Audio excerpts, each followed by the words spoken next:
There are several common agricultural applications for the hydrotreater. Refineries need to shut down their entire plant or major sections of it periodically for maintenance, usually referred to as turnarounds.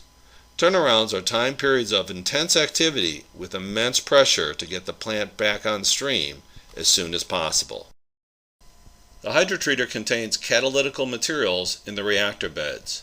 Once a plant begins a maintenance shutdown, all the catalyst must be cooled from these high operating temperatures down to ambient temperatures.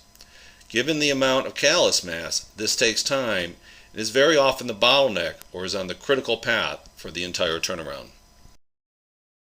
The traditional method of cooling down catalyst is to purchase liquid nitrogen with a vaporizer feed system and circulate it via the compressors that already exist in the unit.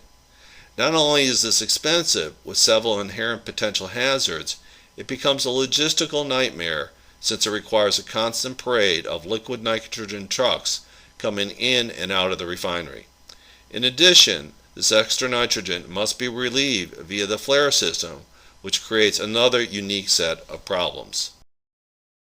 However, Aggreko has come up with an innovative, practical solution that eliminates the need for costly nitrogen and potential hazards of snuffing the flare system by providing additional exchangers to cool the gas circulated throughout the reactor system much faster than if the plant had used liquefied nitrogen.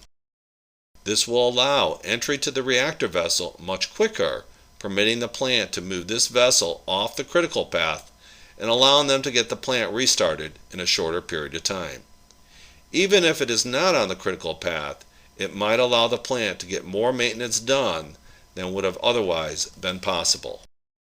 Another common application exists around the recycled gas compressor when compressor discharge or lube oil temperatures become too high and require additional cooling. There are also times when there is a requirement for additional overhead cooling for the stripper. This is usually a summertime application due to higher ambient temperatures. All products which run down to storage must be cooled so that they can be safely stored. Plants can periodically run into problems where an exchanger in that rundown heat exchanger train becomes fouled and needs to be removed from service for cleaning. This is something that occurs at any time during the year.